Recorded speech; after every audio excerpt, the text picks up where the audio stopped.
Hey, everybody, and welcome back to another episode of Up Your Alley. It's a podcast with two best friends. That's me. My name is Taylor Edgar, and with me, as always, is my best friend, Jake Baggett. Say hi, Jake. Hey, buddy. It's a show where we recommend things to each other, come back the next week, and we rate them on a scale of 1 to 3 based on how much it is up our individual alleys. Taking a glimpse at the scoreboard after our break. I'm still in the lead by 1 point, 54 to 55. This week we are talking about Season 2, Episode 7 of the FX show The Bear. That episode is called Forks. That's what I recommended to Jake.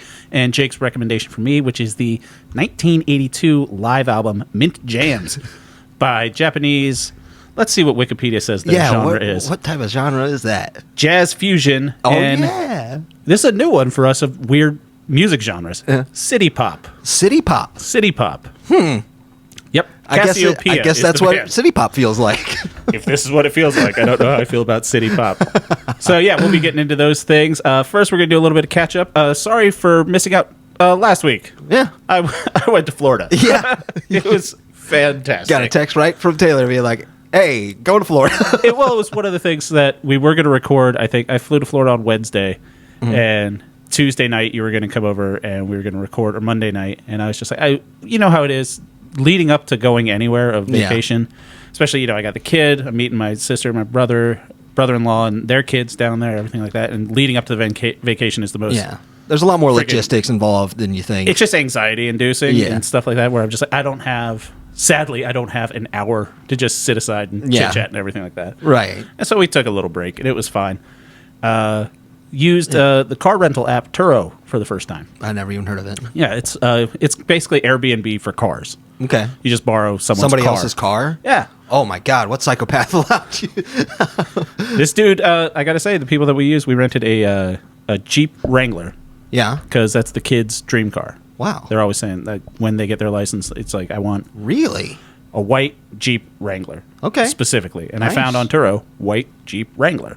About the same price as getting a car from Enterprise. It was left just at the airport. Wow. Fantastic. So I got to live the salt life.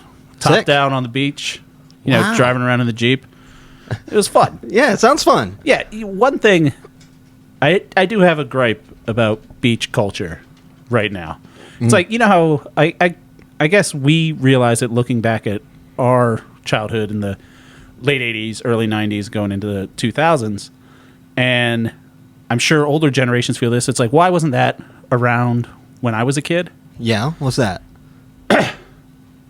It's not only acceptable, but it's viewed as like a good thing now for children to be wearing shirts on the beach and in the water.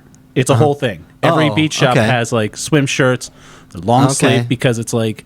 Some kids are uncomfortable with their bodies. No. It's for sun protection. Oh, it's for sun protection. All of them are like SPF. Sure, I'd use it for sun protection when I was a kid. Yeah. That's what I'm getting at. Yeah. So as someone that grew up a portly child... Yeah. If this was, because it's one of those things, you see a kid running around with no shirt on at the beach now, you're like, where are his parents? Like, the sun's going to murder everybody. Don't you know about how things are working? This is how we're fighting it. You have to have your shirt on. It's like, hey, we're getting to the beach. Put on your long sleeve shirt that's baggy enough so it's not like stuck to you and everything. So it's a loose fitting long sleeve shirt is the responsible thing to wear to the beach. They didn't have that when we were kids. No. As a portly kid, it was just like, hey, take your shirt off. Yeah. And be like, oh, no, I'm fine. It's like, no.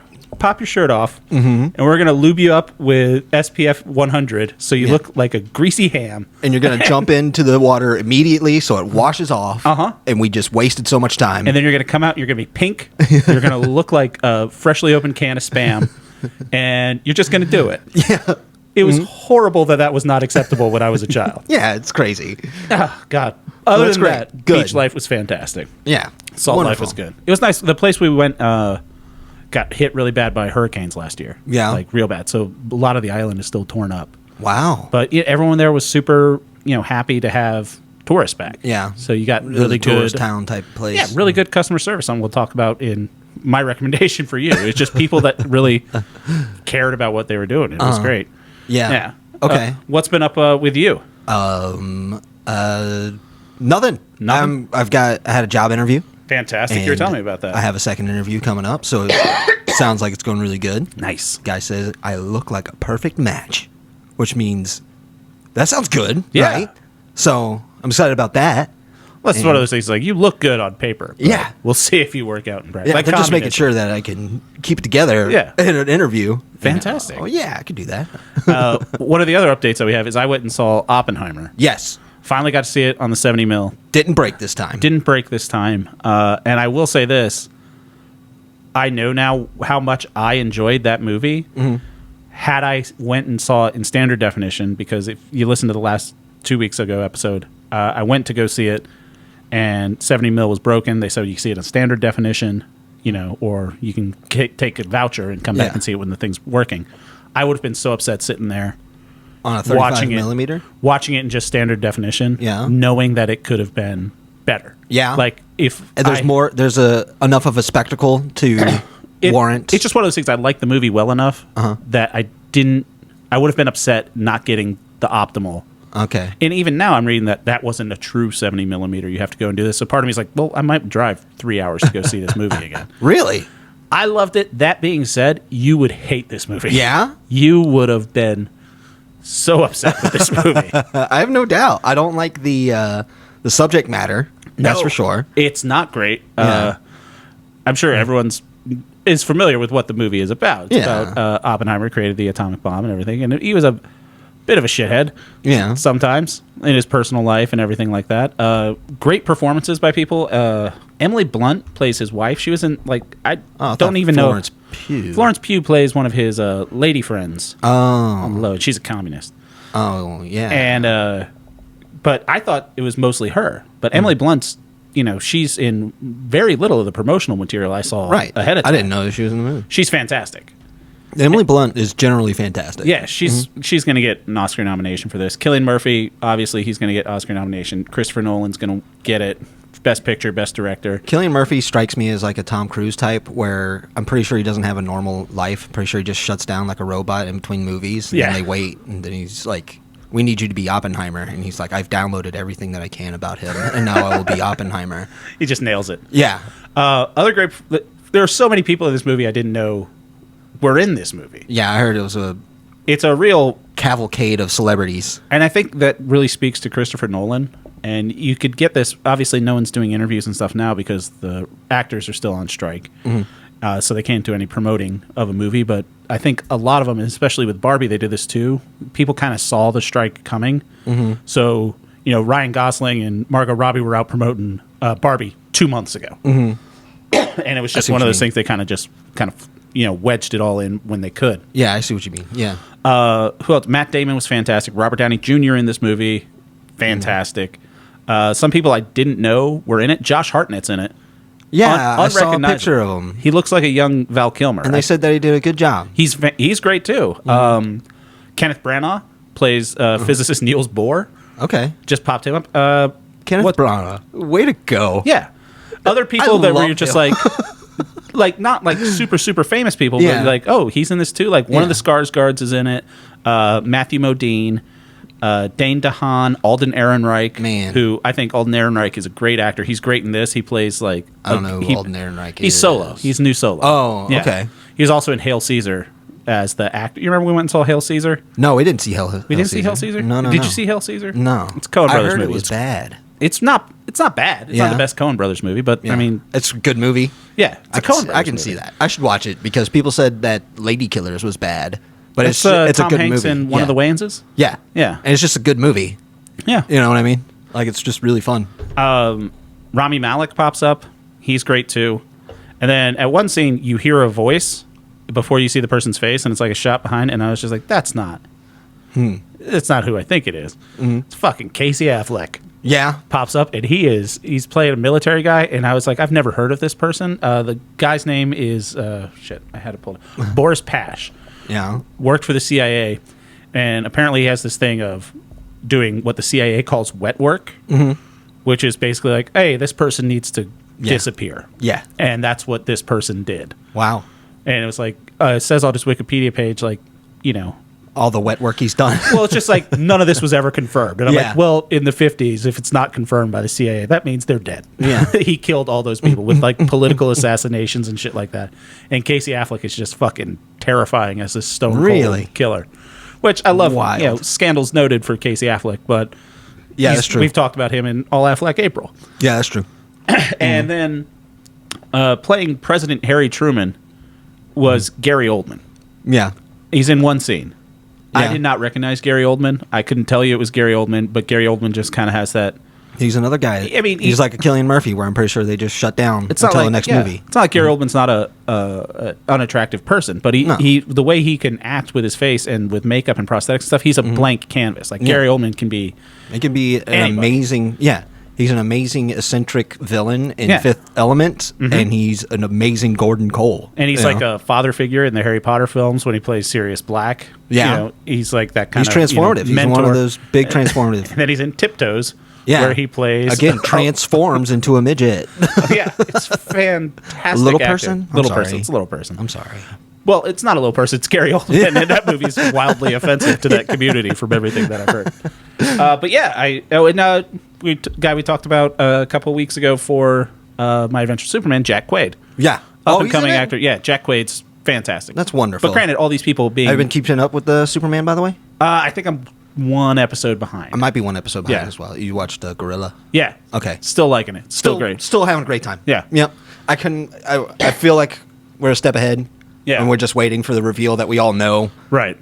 But it's just, great show. He's such a good Superman. It's great to keep up with. It's such a good Jimmy Olsen. Yeah. Oh my gosh. I'm really happy I picked that up when I did. Yeah. So it wasn't one of those things I would suggested it. That's definitely a 3. But yeah, Oppenheimer, I think I don't really need to recommend it because it's been out for so long because we missed weeks. And I would probably still watch it when it streams because I do like Christopher Nolan movies. I do like Cillian Murphy. I really want to know your your opinion of it when it comes out because I really feel like you're not going to like it. It's quite possible I'm not going to like it. I know that they don't shine a positive light on Oppenheimer. No. Try and be as, frank about the situation as possible. And... Well, it's the thing interesting, is, but I mean, it's not spoilers because it's history. Yeah. But the 3-act structure of it, the first of it is like him getting the idea for the bomb. Mm-hmm. Second act is him building the bomb. Mm-hmm. Third act is what happens to him afterwards. Yeah. So it's really not the story of the atomic bomb. That's obviously a major part of it. It's the story of this guy's life. Because later afterwards, Oppenheimer kind of gets shifted, and it was a lot of things of anti-Semitism and stuff like that. Kind of blacklisted by the government and accused of communism because he went to communist parties and stuff like this. And his brother was a communist, and he was hooking up with Florence Pugh, and she was a communist. She's fantastic, also, by the way. No doubt. Great actress. Yeah, somebody's pretty awesome. But and more on that, it was kind of I don't know. This weird light was painted like, oh, shouldn't you feel bad for him because of the mean things the government did to him? And it's like, no, I don't think you should. Yeah. No, I don't think you should. It was a really well-made movie, and I will say it didn't feel like 3 hours. It was... that was... I didn't get up and go to the bathroom. I was glued to my seat. And a lot of that also, I think, is the score. Yeah. It wasn't Hans Zimmer, who normally... He did all the Dark Knight stuff, and he did most of Christopher Nolan stuff. It was Ludwig Göransson, who essentially is now the young big swinging dick in Hollywood for making music. Making music. He does all the Star Wars now. Oh, he did The Mandalorian, and he's doing pretty much all the new Star Wars going forward. Oh, okay. He did Tenet for Christopher Nolan, which was the first big Christopher Nolan thing that he did. And this guy, he got his start producing beats for hip hop. He was the producer for Childish Gambino's first album. Okay, wow. But he's just crazy talented. This is the score. I looked up the IMDb trivia afterwards. The score doesn't use any drums. Yeah. But it's so grinding. Like every bit in this movie, it's a roller coaster that's just going up. Yeah. There's no release until the very end. It would be like if there's a roller coaster where you're going up, up, up, up, and then it just stops. Yeah. And then you just the end. Get off. Like get at the top and you look down and you're like, we're really fucking high up now. And then you're just like, all right, what are we supposed to do now? I don't know. Well, I'm interested in the movie. I'm interested in what you're going to think, but I don't think you need to rush out to see it. I'm not. It's got all the money already. I feel like we did the right thing. Me watching Barbie, you watching Oppenheimer. Yeah, that kind of worked out for the summer movies. That really worked out for us. Yeah, a perfect movie for me, a perfect movie for you. Absolutely, that was crazy. One that's just like crazy political intrigue and fast talking people acting really smart, and one super silly, sweet with a heart of gold movie. Yeah. It's pretty much us. It's amazing. Oh, and Josh Peck's in it too, from Drake and Josh. Oh, yeah? Yeah. That guy is a fucking psychopath. Is he? Yeah. No. He's like Josh Peck's the nice one. I think Nick Bell was the psychopath. Or Drake Bell. Obviously. Yes, Drake Bell. That's his name. I don't know. I watched a YouTube video on him. He was the bigger guy. Yes. Okay. And now he seems like a sweetie. He slimmed down, and he's a great actor. He's one of those guys. Good. Yeah, right. That guy seems like a sweetie. That's so right. Let's get into what we're going to be talking about. Yes, sir. Let's start with Casiopea first. Yes, please. So that's Jake's recommendation for me. I wanted you to listen to this. All right, tell me how you got into Casiopea first. So I need a background because it was not what I was expecting. Yeah. It's a live album that doesn't sound like a live album. No, not at all. Yeah. It wasn't, I think, until the last... And it's not super long. It's like 30... No. Between 35, 40 minutes. Yeah. Like a good album length, I would say, for this type of music. It's not what I would think if you said, here's a live album by a jam band. I would be like, I'm going to need... It's like watching fucking Oppenheimer. It's going to be... You'd think that I'm telling you to listen to Fish, where somebody's going to take 45 minutes just to clean their guitar. Yeah. A song. And no, they have straight up songs that you listen to. And a set beginning, middle, and end. Yeah. And my thing is, I started listening to Japanese rock when I watched FLCL on Adult Swim, and I don't know what that is. It's one of my favorites. I'll probably I just FLCO? found FLCL. Okay, and it's called Fooly Cooly as well. And it's only 6 episodes. I'll probably get you to watch it. All right. It's dubbed, and it's dubbed really well. Good. It's my favorite anime. Don't make me read anymore. Because it's 6 episodes. That's perfect. It's my favorite anime. Does anime do stuff kind of like British TV, where it's just like we're doing 6 of these, then we're done? Not typically. Not in my experience. Because all the anime I know of is really long and extensive. Yes, it's like typically. All the Dragon Balls, all the Last Airbender. They usually have like Gundams. 20 episodes, maybe a season, and they like even take breaks like halfway through a season. Yeah, but this one was just 6 episodes, and it was done, and it tells a concise story that's really fun and very crazy. But the soundtrack is done by a rock band called The Pillows. Okay, and so like this was back in Napster days. Such a weird rock name. Yeah. I like it. This was back in Napster days where I just asked Napster to download all the Pillow songs that it can for me. And just doing all this weird Japanese stuff, eventually I find other Japanese bands to listen to, and one of them was specifically Mint Jams. And apparently that's like a huge one that everybody loves. Right. And I listened to it, and it's great. I love it because it's something that I could put on and read to. It's something where when I listen to it, I feel nostalgic for it, and I didn't even grow up with it. Yeah, when you described it as a jam band, I was expecting more, like you mentioned, Fish, Grateful Dead, that sort of thing. That's kind of what I think of jam band, but it really leans more into the almost smooth jazz. Yes. Jazz fusion. I can see the jazz fusion. It's a lot more Steely Dan than it is Grateful Dead. Yeah, that's a good point. I would say that, yeah. Sure. So I wanted you to listen to it. So it's not what I was expecting at all. I wanted you to listen to it because I felt like this would be something that you could turn on while you're prepping for work or driving and be like, oh, this is very chill. This is very nice. It's groovy. And it makes me feel pretty good. Okay. I thought it would just be a good little thing, getting your little repertoire. Is that what you thought? Yeah, definitely. Huh. And I just wanted to get you into more Japanese music. So, okay. I don't think the fact that this is Japanese has anything to do with it. Because it Not doesn't at all. sound... Other than I like Japanese music, and this is one of them. It's one of those things where, obviously, as an American, raised on American pop culture, you do get stuck in your head. It's like, if something's Japanese, this is the way it is. It's like Japanese... all you have to say is a Japanese game show. You don't think Jeopardy. Yeah. You think about like ladies buried up to their head and they've got a cockroach crawling to them and everyone's screaming and stuff like that. Yeah. So when you say like Japanese music, I have something in my head, little like obviously not K-pop, but that's sort of kind of bright light, flashing, everything like that. You have an idea of what you're expecting, and it's definitely not. It's different. Yeah. How do you say this? I wouldn't call it Japanese, but that's just because you know what? That's I'm exactly how you should say. I wouldn't call it Japanese because I'm ignorant. You know what I mean? You wouldn't pick up that it's a Japanese band. This music, if you from just listen Japan, to Casiopea, recorded in Japan, by 4 Japanese people. Yeah, I was like, that's not really Japanese though, because I'm an idiot. Well, if you just listen to it and I was like, check out this band Casiopea, you wouldn't be like, that sounds like a bunch of great Japanese players. You would just assume it's an American band. You know what I mean? Because I would assume I was on hold. There's no Japanese lyrics or anything for it. On hold? Yes. Yeah. That's a good point. That's what it sounds like. But I love it. I absolutely love it. So, yeah. All right. So, hit me with it. this was 4 guys, and I found this out because something I found about me in the show, if it's something that I like, and I'm like, this is right. I need no more information because I like this. If I kind of like something, I'm like, I'm going to talk to Jake about this. If I don't like something, I feel like I need more information. Yeah. Because after the first couple episodes of me being like, this is dumb. Yeah. I'm like, let me read up more on it. It's the Twin Peaks fallacy. Yeah. The more I learned about Twin Peaks, the more I'm like, I was right to hate Twin Peaks.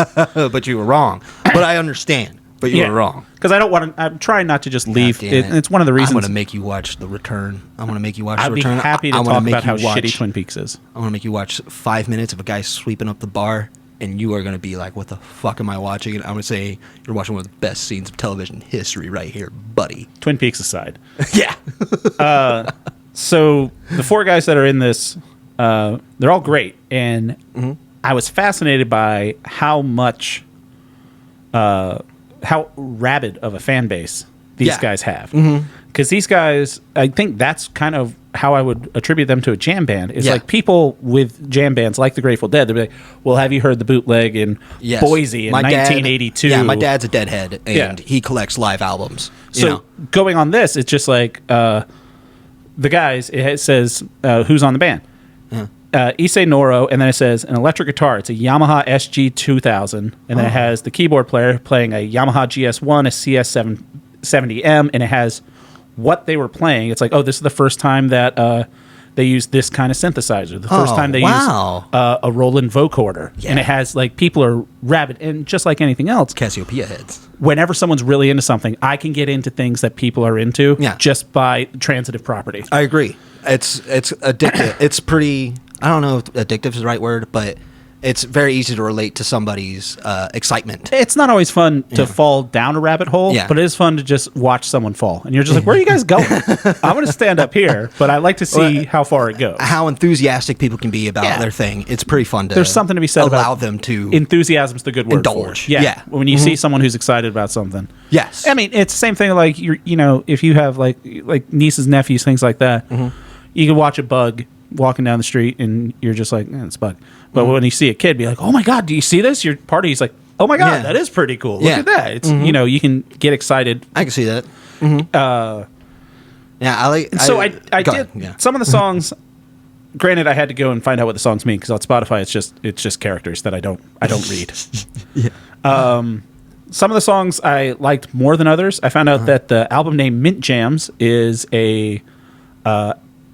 what is it called? An anagram for the first and last initials of all the band members. Oh, that's cute. Yeah. So the band members, Issei Noro, Minoru Mukaya, Tetsu Sakurai, and Akira Jimbo. If you take all their first and last initials and spread this is how far I went down to try to find out if I like this band or not. You can make that into Mint Jams. That's cute. It's kind of funny. Remember when the Da Vinci Code came out and everyone was about anagrams for a while? Yeah. My name, Taylor Edgar, is a perfect anagram for oral tragedy. Something I kind of live my life by. Wonderful. Yeah, it works out. But you with a piece of paper writing down these words to find out which one went full Da Vinci Code with it. I Dan Brown the shit out of that. So, like I said, the recording of it doesn't sound like a live album. Yeah. Because it's not like one of my favorite live albums is Tom Petty did a live album called Pack Up the Plantation. And part of it when they're singing Breakdown, the whole second verse, the crowd just sings. Yeah. And you could just hear the crowd singing it. And then Tom Petty's quiet.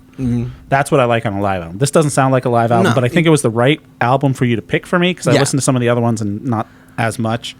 Right. I think why this spoke to me on my third-ish listen through. Because first one I was just like, this is garbage. It sounded like I was stuck in an elevator going to a place I don't want to be.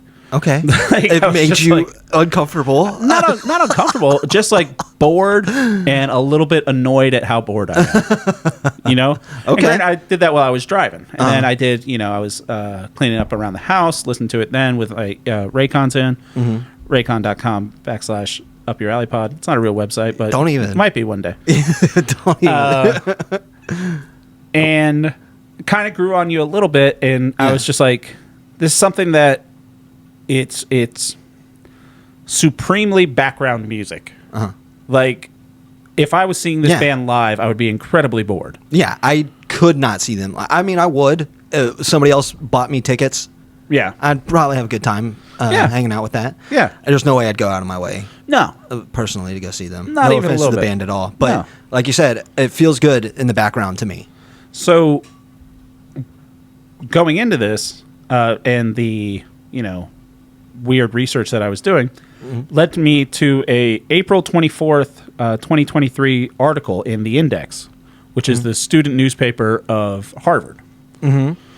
I get bored, Jake. I do a little more research than I need to. 2023? Yeah. Okay. April of this year. It was an article by, I'm assuming, a student, Luke Weinstein. And it Let's was assume a student.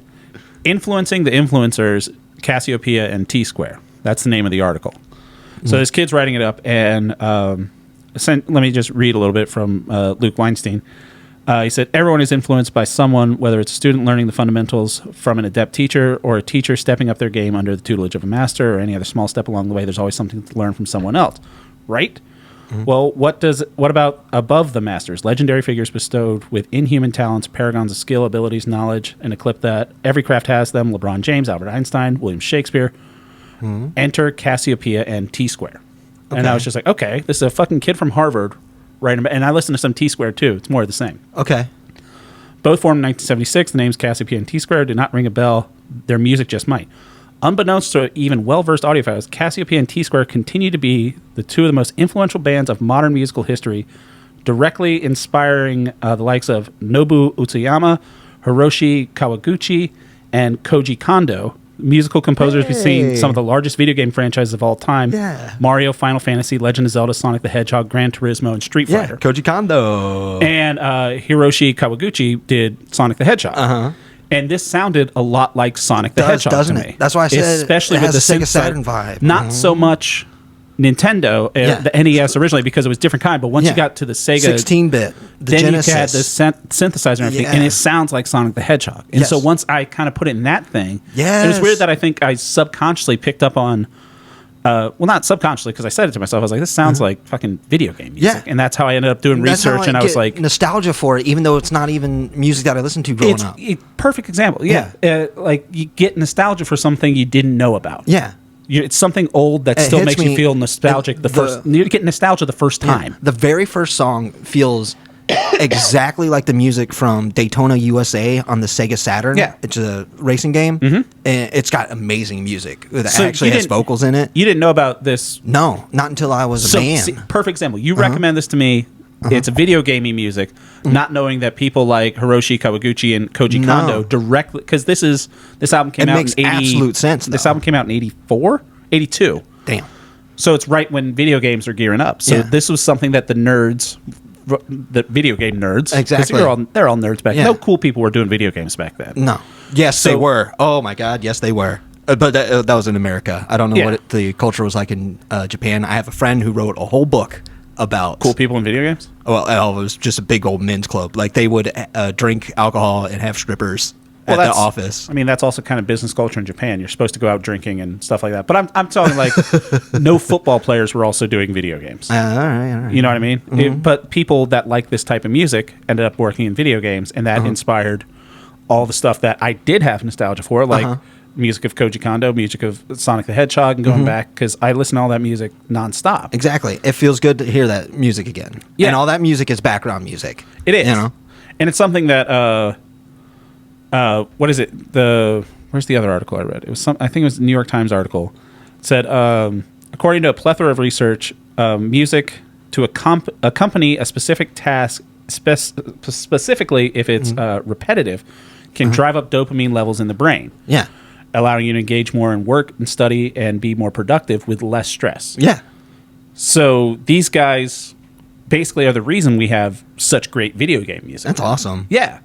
So that turned me around on this. I gave it to you. You're making that. Don't try to fucking retcon this conversation by 15 minutes. I'm not retconning it. Nope. I said this at the top of the key. No. Yes. You gave me something I thought was bullshit, and I kept digging till I struck oil. I'm happy you did that. Yes. Because if I hadn't have done this, I would have been hardwall. Yeah. But look at what this podcast has done to you, sir. Yeah. I am so proud of you. Shout out to the main, like I said, Luke Weinstein. He goes to Harvard. I'm sure he's doing fine. I think he's okay. I'm going to try to find him on Instagram or something. And be like, hey, man, great fucking article. And Let's do a podcast. That article's on the Index. And it goes on more like Casiopea and T-Square. They did live concerts in like 2003 and stuff like that. And it's a short little article, but it's nice and it's good. It took, I'm assuming, again, a Harvard student to point it out to me and be like, yeah, this is why, because the music does strike a chord with me. I wasn't sure why, and then he pointed it out to me. It's like, have you ever been eating something? Like, this is really good. I don't know why. And then someone's like, cinnamon. Yeah. And you're like, oh, fuck, it is a little bit of cinnamon in there. And when you lose the flavor for a little bit, and then somebody's like, oh, yeah, you just added cinnamon to it. And you're like, this opens up a world from 15 years ago that I completely forgot. So it was Luke Weinstein of Harvard just saying, hey, man, little cinnamon. There and it is. Like, that's what it fucking is. There it is. So now Casiopea gets a 3. Now, hell just yeah. Just because, to quote Luke Weinstein again, influencing the influencers. Yeah. So it's nice to think of them as like top of the game. Yeah. Yeah, you know. 80s, Japanese, what jazz, is it? fusion, city pop. Yeah. This reason influenced all the great video game music that we had. And that worked its way down, to what we got today. Yeah, I had a Sega Genesis growing up and then a Sega Saturn because I'm a cool kid. Everybody had a Sega Saturn. I think it was the song fucking... And it was... oh, wait, we're not recording through my phone now. So it sound exactly the same. Not exactly the same, but it had the same exact vibes. Yeah. And it made me so happy. Yeah. And I had no idea about any of this history. Cue somebody that listens to this telling me, yes, we've had this conversation before, Jacob. Yes. I have no doubt that this is going to happen. Yeah. So, 3 for me for Casiopea. Awesome. Due to extensive research on my end. Yeah, I'm not doing your research. Clearly. Well, no, I'm not comfortable just giving things a flat 1. Yeah. I'm trying to grow as a person. I want to... that's what I did. I really want with Lucy. I went out of my way. 1, yeah, we have no recording of that, Jake, so we can't really. God damn it, that's true. I went out of my way. I made notes. But yeah, I want to. If I'm giving something a 1, I want to be able to defend it. I agree. Yeah, yeah. So I want to be able to stand by a 1 more than I'll stand by a 3. Yeah, it's so easy to gush about something when it's a 3, and with 2 you can explain yourself why you don't think it's the best. Yeah. With a 1 it just feels like you're saying it's stupid. Right, like Twin Peaks. It's just stupid. It's just dumb. Oh, you're trying to make me mad. It's not gonna work. So yeah, Casiopea is a 3. That's great. Yeah, it was. Thank you for recommending that. Yeah, man, I'm happy you enjoyed it. Yeah, after a while. Again, the band is Casiopea, Casiopea. That album was Mint Jams. Yes, sir.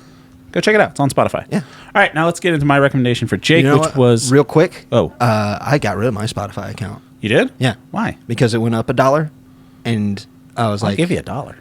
No, you won't. Can't you still listen to Spotify for free? Yes, you can. But I have YouTube Premium now, and that comes with YouTube Music. Oh, same thing?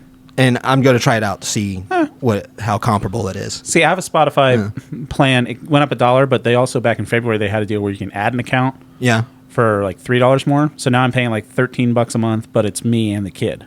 Yeah. Because they like to download music on their phone, listen to it on the bus and stuff like that. So that's a good move. It was a cheap Valentine's Day present. Just like, here's Spotify. Fucking go for it. I might go back to Spotify, but right now... I'm curious to know how it is. Exactly. So yeah. We're going to learn how YouTube Music works out. Jake will tell you next week if it's available on YouTube Music or not. It is. I already know that. Oh, all right. I listen to it on YouTube Music. So my recommendation for Jake was Season 2, Episode 7, episode entitled Forks. Very specific episode. Yeah, and so the TV show's The Bear. The Bear's getting a bunch of awards. People are talking about it. It was kind of a hit, bingeable show when it came out last year and the second season this year. And I already told you that I did not want to watch this show. Yeah, and a lot of people kind of either love this show or have zero interest in it. Yes. And I get it. I like the show. I think it's really well written. It's incredibly well shot, and there are certain characters in it that I really like. But I wanted to pick, because I didn't want you to start from the beginning, because the first, it's not one of those shows that draws you in from the pilot. Sure. It's really easy. You can watch 2 episodes of this and then just kind of write it off. And I know people that did that. They're like, I watched the first couple, couldn't really get into it. So I'm like, I got to find something if I could throw a Hail Mary pass 1 episode, and, this episode in season 2, just a little bit of context. So the main character, Carmi. The bear. Berzano is his last name, yeah. And so, or Berzado, sorry.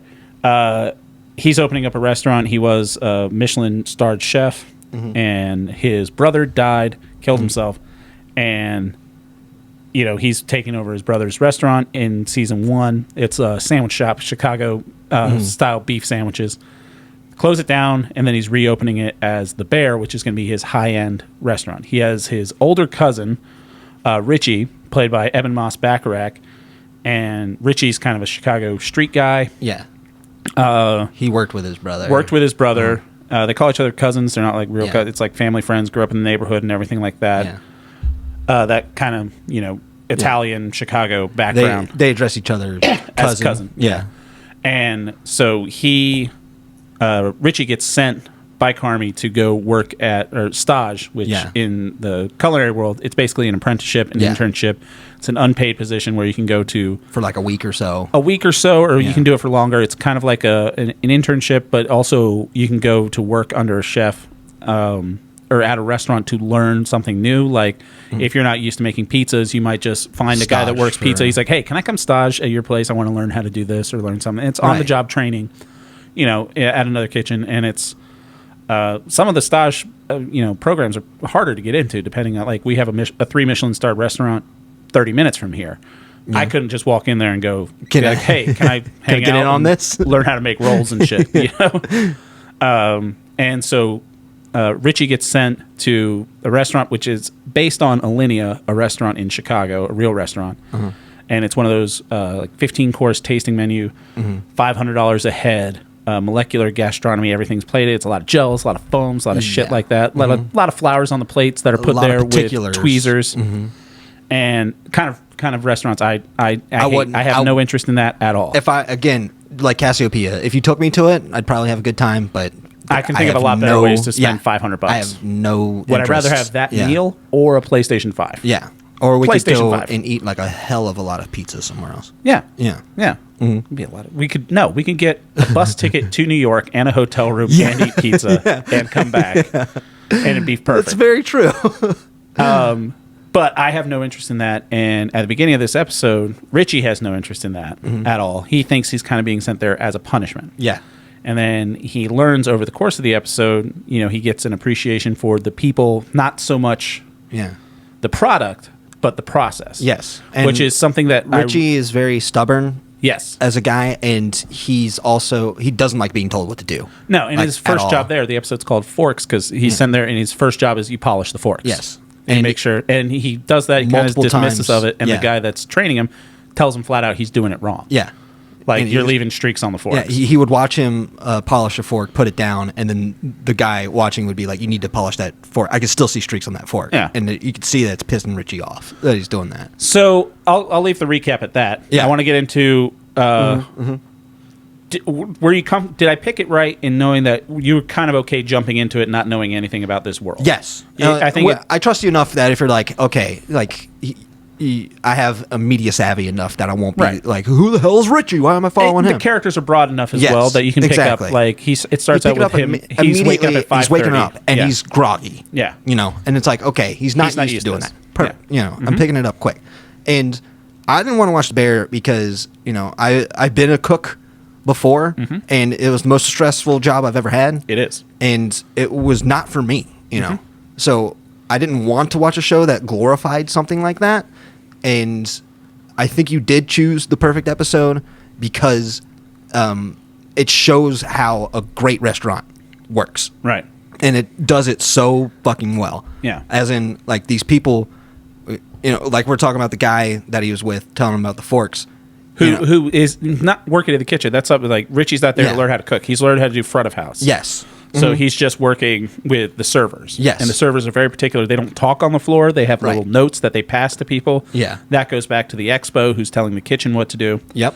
And like on the first day of service that they were there, one of the sous chefs comes out railing about how someone left a smudge on one of the plates and they had to reset the whole course for the rest of the table because someone left a fucking smudge. Yeah. And he's very showing everybody about this smudge. You see that fucking smudge. Yeah. And like that is so you get thrown to the world. It's like this is fucking real. Yeah, that's a chef, and he's not even the head chef. He's the sous chef. Exactly. Yeah. But when you're a chef, that's how you act when somebody else fucks up something that you perfected. Yeah, it's definitely an industry. Like, I've never worked in a place like this because I have no interest to. But just even working in bars and other kitchens and stuff, you do in you get the sense immediately. It's like, we don't really have time to bullshit and care about your feelings. If you fucked up, you fucked up, and you fixed it. We have to keep moving. Yeah. And that's just really hard to get used to for a guy like me. Right. And you could tell, like, that's the culture of that restaurant that they're working at. And what I started, when I really started to enjoy the episode, was when Richie was talking to the maitre d', I guess he was. And one of the main server that he's staging under. Yes. Yeah. And he's like, why do you do this job? And he's like, I love this job. He's like, I love making sure that people have a good time. I love this. I used to be in a really bad way, and then I got this job. Yeah, he has the whole thing. It's like he had a drinking problem and substance abuse problems, and he finally got into this job, and he really has a passion for it, making people have the best night. I think he says, he's like, every night is the fucking Super Bowl. Yes. And he's like, and I love that. Right. Yeah. And I think it does a great job of showing that I'm sure it's in most industries, in any job. I know I have it like, I went and saw my fucking doctor a couple weeks ago. Mm-hmm. And it's very important to me when I go see my doctor. I see him like once every 9 months. He's a great cardiologist and shit like that. But it's like a checkup. Mm-hmm. But I'm thinking about it weeks and weeks ahead of time. Yeah. For him, it's 20 minutes. My next appointment. It's 20 minutes on a Monday for him. And the way the guy Garrett, the character's name, the server, he treats it, it's like, no. We're doing, not saying that my doctor does a bad job or anything. He's fantastic. He's just very busy. It's just saying, you're explaining the culture of the restaurant. It's just like, it's not that. Like, when people are coming here, they've been looking forward to this for 6 months. Yes. So if we don't give them a story that they're going to be telling people for 25 years, we're not doing our fucking job. Yes. And that shit was infectious to hear that talk. To hear that talk from that guy. That's what I want you to pick up on. That was so amazing. And to see that it started to affect Richie when he was hearing this stuff. The episode opens up with a speech from Coach, what the fuck's the guy's, Mike Krzyzewski. He was a coach at Duke for years, basketball, and that plays into. That was a great speech. That plays into the season. The sous chef of the new restaurant, she's reading Coach K's book about coaching and motivating people and everything like that. So that wasn't just a random nonsense. One of your favorite things. This is a Taylor show. Let's throw some weird sports guy that knows stuff. No, that plays in, but that's like, you don't really need that. I didn't. Yeah, it was just a really nice speech. Yes, to hear about somebody like that. Yeah. And what a humbling coach, man. Yeah. Like, that's the most down-to-earth coach that I've ever listened to. He's got the rings to prove it. He knows what he's doing. So, like, kudos to that guy. He speaks so well. But you can start seeing that it's affecting Richie. Yeah. Like, just watching how hard these people work and just how amazed the customers are when they come through. And I knew I fell in love with this episode when they're doing the thing where they go back and one of the servers says that they're leaving Chicago tomorrow, and they were talking about how they never even tried a deep dish pizza. And they're like, we got to get them a deep dish pizza. And it's like, how do we do that? And it cuts to Richie running as fast as he can to the nearest pizza place to pick up a deep dish pizza. Yeah. He brings it back to the sous chef, who prepares it so that it looks really nice. He takes out the ring molds and cuts it up. Great thing that I loved, again, because that's presentation is a big thing for something like this. And now I appreciate the presentation more now because of this.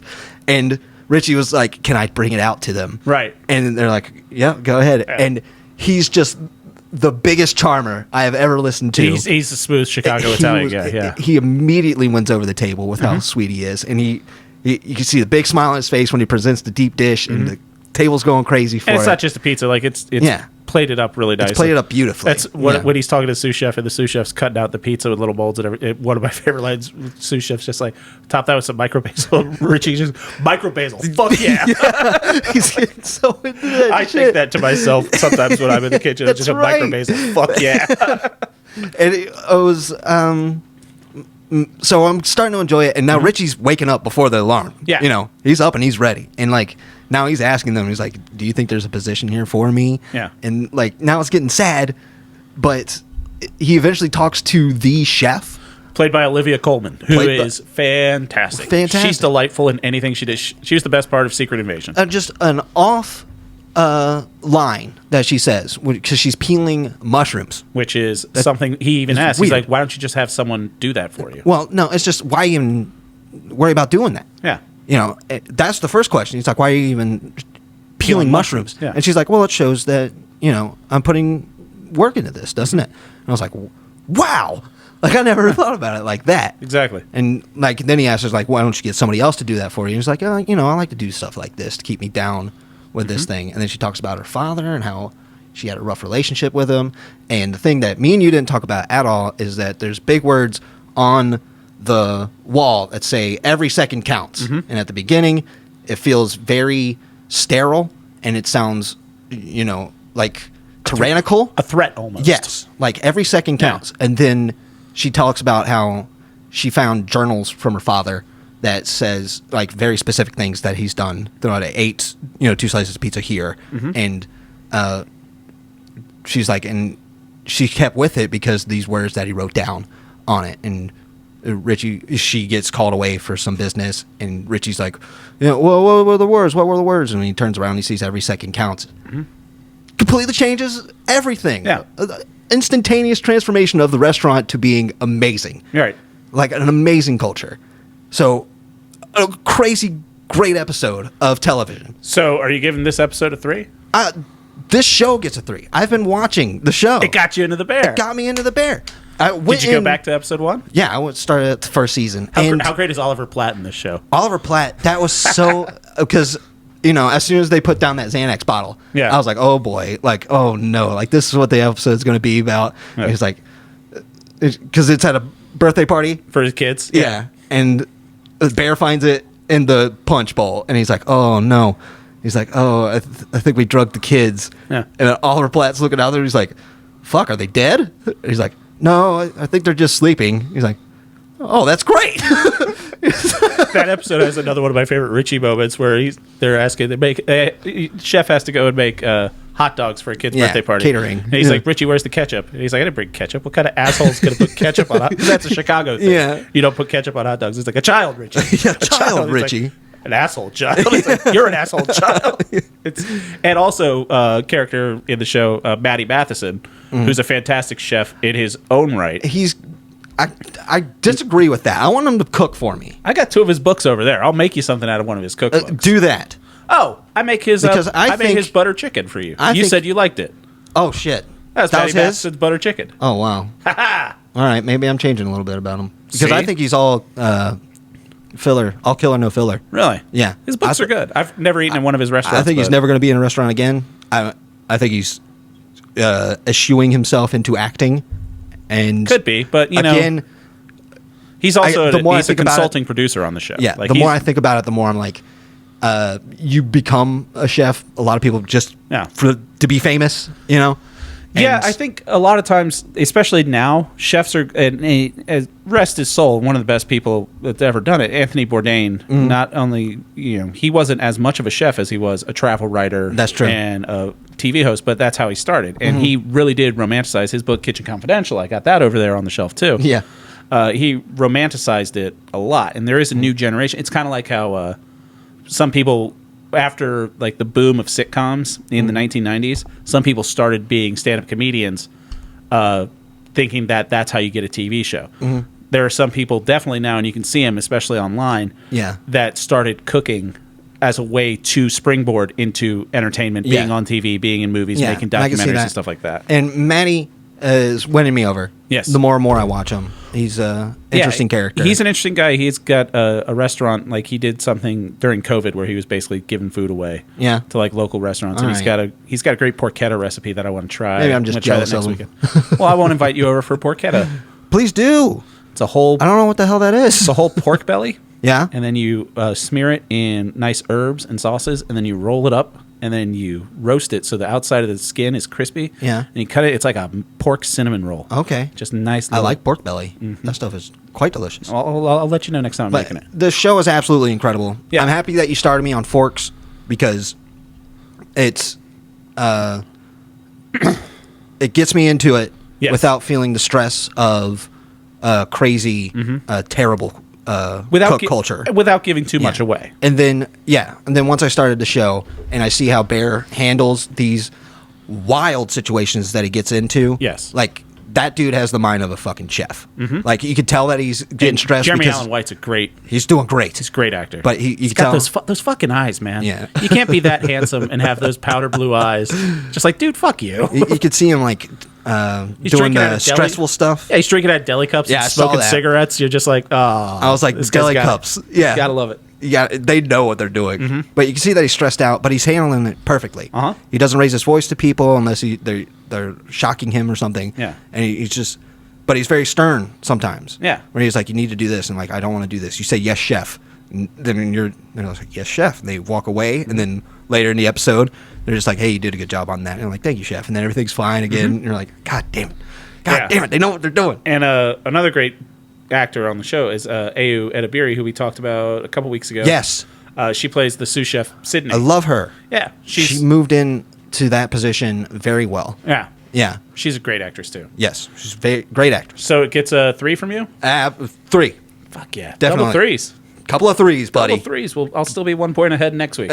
Back in the sack with threes. I'll take it. Yeah, bud. All right. So, yeah, that's The Bear. Jake recommends the whole series now. Yeah, but so far. if you want to be like Jake, like I did pick this out for someone that might be on the fence about the show, and Jake will attest to this. You could start with just season 2, episode 7. If that makes you want to watch more, great. It doesn't spoil anything. Richie was such a great character in Forks episode, and he's still like my favorite character. Yeah, I love when he shows up. Evan Massa Backrack. He's in Andor as well. He's in a couple episodes. Really? Of Andor. Yeah, he's great. Wow. And also he's likely the front runner. I was telling you this before we started. He's the front runner for Ben Grimm. Maybe playing now. the thing. Yeah, because I don't know his chops, but it sounds like this dude's got some chops. He looks, just his voice and his demeanor. Yeah. He sounds like someone that could scream, "It's clobbering time." You feel it and sell it, like not laugh at He's him. a very in his face. tall and lanky dude. Well, he's also going to be made out of rock and computer graphics. Yeah, so that's true. That'll work. All right. So, yeah, the Bear gets a 3 as well. There we go. Awesome. So, if you like the show, please follow us on Instagram at upyouralleypod. You can send your recommendations to us at upyouralleypod@gmail.com. We're also on Threads. Yeah. Yeah. Threads is going down already, apparently. Is it? I don't fucking care. It's just a fun thing. You know who's the best at Threads? And granted, this falls into my algorithm bias, and it is one of the members from Antidonna, Zach Ruane. Yeah. He's on Threads, and for the first week of Threads, he was just talking about how he's the best at Threads, and it was just so fucking charming and endearing that I'm just like, I think our account follows a couple podcasts and Zach Ruane, and that's the only person I like. But yeah, send us your recommendations. Let's get into what we're going to be talking about next week. Jake, what is your recommendation for me? So, I've known you for over 15 years now. More? Yeah. Yeah. No, fucking 20 years. Yeah, almost 20 years. 20 years. Yeah, Yeah. that's amazing, isn't it? Yeah. It's taken this long to finally recommend to you one of my favorite television shows. Mystery Science Theater 3000. Yes. Specifically, my favorite episode, the Time Chasers episode. This is your favorite episode. This is probably the one that I've seen the most. Wow. Yeah. And If I'm going to watch it with somebody who's not attuned to what this show is, we watch Time Chasers because at least it's a zany movie on Yes. top of what Mystery Science Theater does, just make fun of the movie while you watch the movie. Yeah. So I don't want to give you a boring one. There's a Hamlet one, and Kenneth Branagh's Hamlet? no, Oh. it's a German one from the 50s. Gross. They translated it to German and then they redubbed it over with the English prose, and it's so weird, but it's boring. So I wouldn't. I knew you'd be interested in it, but it's boring. Right. But I thought Time Chasers would be the fun one. And how can people watch this? I just type it into YouTube, MST3K Time Chasers. Okay, the It mystery. pops up. So not just the movie Time Chasers, but specifically MST3K Time the Mystery Chasers. Science Theater 3000 Yeah. Time Chasers. All right, I have something for you. Yes, It is sir. a show that we think we talked about briefly. I started watching it fully expecting to hate it, and I have real big thoughts about it. It is the Peacock original TV series Twisted Metal, based on the video game franchise where you're in cars blowing people Didn't up. we talk about how we're not interested in this show? I believe we did. And God. I watched it, and I got to tell you, I really like it. Wow. I really like Twisted Metal. Wow. All episodes for that are available on Peacock. I'm going to ask you, just watch the first 3. Okay. So the All first, right. first 3 gives you a good vibe for That's it. wild to ask. So yeah, Jake's gonna watch Twisted Metal. I'm gonna watch Time Chasers from Mystery Science Theater 3000. Yeah, and that's what we're gonna do. And yeah, I think I gave all the plugs and everything like that. Be sure to Tufke. like the show, leave a review, follow us on Spotify. That's a good way to support the show too. And subscribe to us on YouTube as well. Yeah, and tell your friends. And thank you for listening. Jake, thanks for coming over, buddy. Love you. I love you, buddy. All right, bye. Bye-bye.